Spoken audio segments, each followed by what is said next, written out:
Good morning, dear students. In the last class, we have seen three problems in 15 ME 42.3 subject, that is basic thermal engineering, and we are discussing unit 1 basic concepts and laws of thermodynamics. In today's class, we will take up few more problems, that is we are solving the problems on laws of thermodynamics. So I'll read out the next problem. A piston cylinder containing air expands at a constant pressure of 150 kilojoules from a temperature of 285 degree Kelvin to a temperature of 550 degrees Kelvin. The mass of air is 0.05 kg. Determine the heat transfer, work transfer and change in internal energy during the process. Take Cp equal to 1.01 kilojoules per kg Kelvin and Cv equal to 0.72 kilojoules per kg Kelvin. So he says in the problem that a piston cylinder containing air expands at constant pressure of 150 kilopascal. So he has given us the pressure at which the air is expanding. So let us write what is given in the problem. P equal to, the pressure is 150 kilopascal. So convert this into kilonewton per meter square. So kilopascal is kilonewton per meter square. So it is 150 kilonewton per meter square. So 1 kilopascal is equal to 1 kilonewton per meter square. This is what we know. Then the temperatures are given, that is T1 is given to us in the problem as 285 Kelvin. Similarly, he has given it is heated to a temperature of 550 degrees Kelvin. So T2 is 550 Kelvin. Then he has given us the value of mass of air. So M equal to 0.05 kg.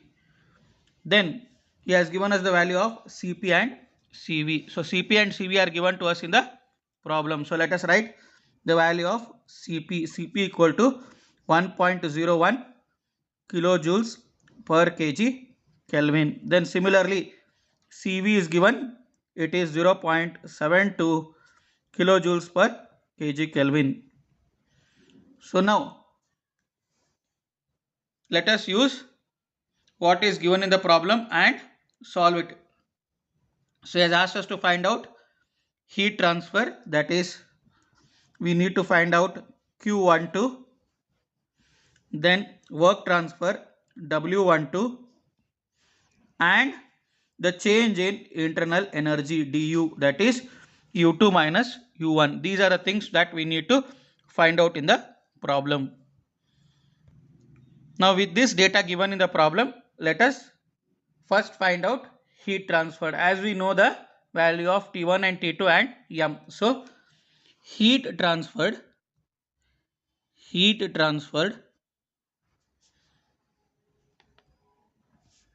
Q12 is known to us, that is it is M Cp T2 minus T1. This is the equation what we know. So mass is given to us, it is 0.05. Cp is given, it is 1.01. Then temperatures are given to us, it is 550 minus 285. Both the temperatures are in Kelvin, so we are not converting them. And if it is given even in a degree centigrade, it is difference in temperatures, so we do not have to bother of adding 273 to these temperatures. So upon calculating, you will get the value of Q12 as 13.38 kilojoules. That is Q12 is 13.28 kilojoules. Then next find out the change in internal energy. So I can find out the change in internal energy. Change in internal energy. So let us find out the change in internal energy. change in internal energy, that is du, that is u2 minus u1, is given by the equation mCv T2 minus T1. I'll repeat, du is equal to u2 minus u1, that is mCv T2 minus T1. So you'll get the value of change in internal energy. M is given, that is 0.05, Cv is 0.72 into bracket T2 is 550 minus T1 is 285. So find out the value of du. So calculate this, you will get the answer as 9.54 kilojoules, that is du or u2 minus u1. So once I have found out the value of q12, then I have found out the value of du, I can find out work done from first law of thermodynamics. From first law of thermodynamics, what we have? So we have the equation q12 is equal to du plus u12. So we have the equation q12 is equal to du plus w12. So q12 just now we have calculated it. It is 13.38, and then w, that is du, is 9.54. So find out the value of w12. So w12 will be equal to 13.38 minus 9.54. So subtract that using the calculator, you will get the answer of work done as 3.84. I'll repeat, you will get the answer as 3.84 is the work done. Now let me make it very clear to all of you. This problem can be asked in unit 1 as well as in unit 2, because he has given us at constant pressure. So in the problem he says it is at constant pressure. So this problem also can be asked in the second unit also. And you can calculate this by another method, that is first calculating the value of q12, then I can calculate w12. I can calculate the value of w12 as w12 is equal to mr T2 minus T1, and I can find out the value of r. I can find out by equation Cp minus Cv is equal to r. I repeat, there is one more method of calculating. I can calculate the value of w12, and then I can find out the value of change in internal energy. So work transfer w12 is 3.84. So you can solve by any method. So until now what we have done, we have taken a problem on first law of thermodynamics. Now we will take a problem on second law of thermodynamics. So I'll repeat the problem. A cold storage is to be maintained at minus 5 degrees centigrade while the surroundings are at 35 degrees centigrade. The leakage from the surroundings into the cold storage is estimated to be 29 kilowatt. The actual COP of the refrigeration plant is one third of an ideal plant working between the same temperature. Determine the power required to drive the plant. So I repeat, the previous problems were on first law of thermodynamics. Now this problem is on second law of thermodynamics. So let us write first what is given in the problem. He says the cold storage is to be maintained at minus 5 degrees centigrade. So T2 is given to us, that is T2 is minus 5 degree centigrade. So add 273 to this and convert it initially into Kelvin. So you get 268 degrees Kelvin. Then while the surroundings are at 35 degrees centigrade, so T1 is given, the T1 is at 35 degree centigrade. So 35 plus 273, you can add to that, it is 308 degrees Kelvin. Then similarly he says, what he says, the leakage from the surroundings into the cold storage is estimated to be 29 kilowatt. So what is that heat coming out? It is 29 kilowatt. So 29 kilowatt of heat is coming from cold storage to the surroundings. Then he says the actual COP of the refrigeration plant is 1/3 of the ideal plant working. So efficiency is given, that is COP actual is one third of COP ideal. That is whatever you get ideal COP, it is 1/3 of this ideal COP. Now, before solving this problem, let us draw the block diagram of the refrigerator. So, what it says, there is a refrigerator, I'll call it as R. This refrigerator is working with two temperature reservoirs, that is the source from which the heat is taken, and this is at -5 degrees centigrade, that is I will call this as T2. -5 is 268 degrees Kelvin. From this the heat is supplied to the surroundings, and this surrounding is maintained at a temperature of 35 degrees centigrade. So we have converted that into Kelvin, that is T1 is 308 degrees Kelvin. So this is our cold storage, that is T2. I will write it as cold storage, and T1 is our surroundings. I'll repeat, T1 is our surroundings. And then what it says, for this the amount of heat rejected from the cold storage is T2, and the amount of heat that is being added to the sink, that is the surrounding, is Q1. So from the source I am taking Q2 and I am throwing it to the sink as Q1.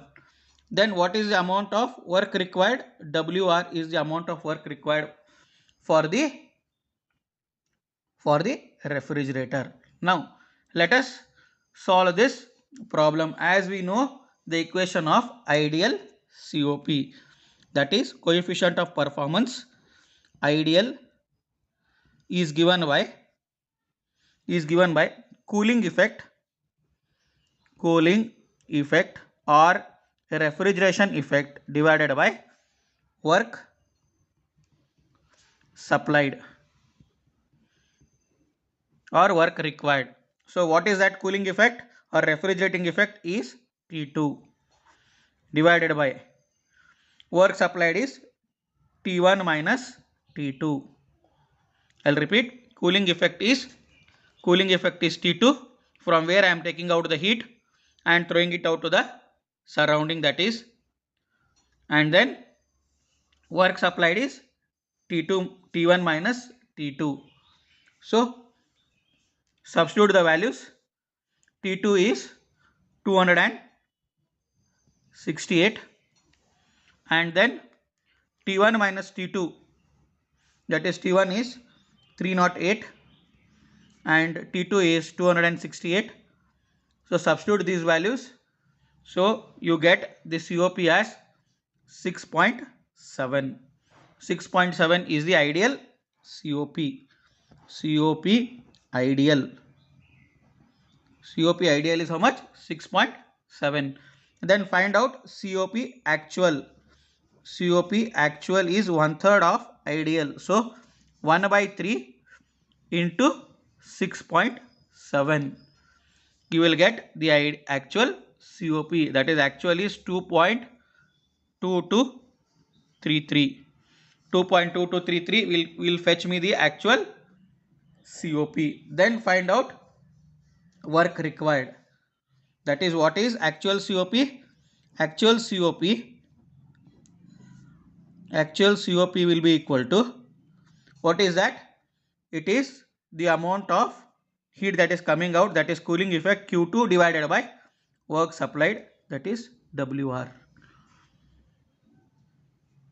So I need to find out the value of WR. So WR, work of the refrigerator, is equal to Q2 divided by COP actual. COP actual. So what is the value of Q2? Q2 is 29. Then COP actual is 2.2233.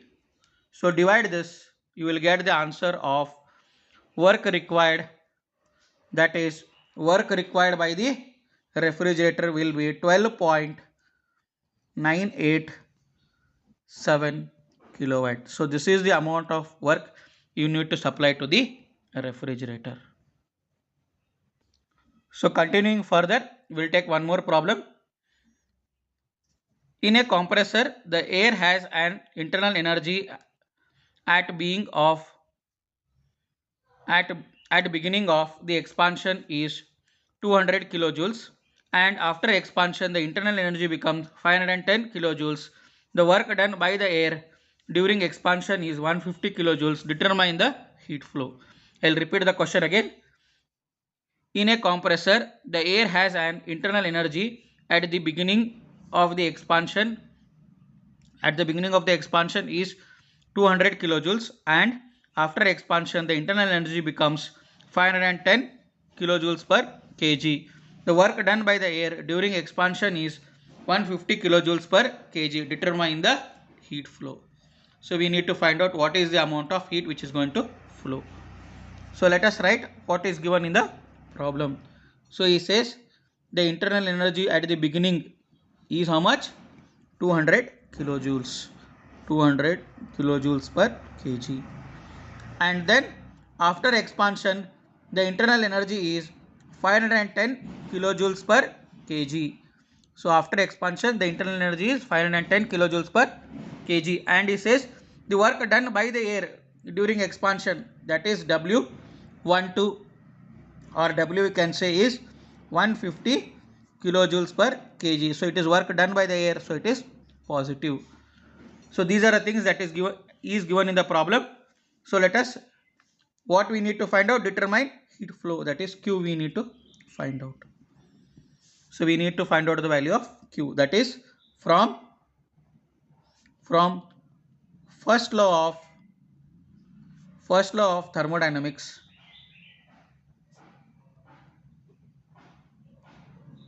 So we know Q is equal to delta U plus W, and this delta U is nothing but U2 minus U1. So U2 minus U1 plus W will fetch me the value of Q. So therefore Q will be equal to U2 is 510 minus U1 is 200. 500 minus 200 plus W is given, it is 150. So 510 minus 200 is 310. 310 plus 150 is 460 kilojoules per kg is the amount of heat which is flowing. So the amount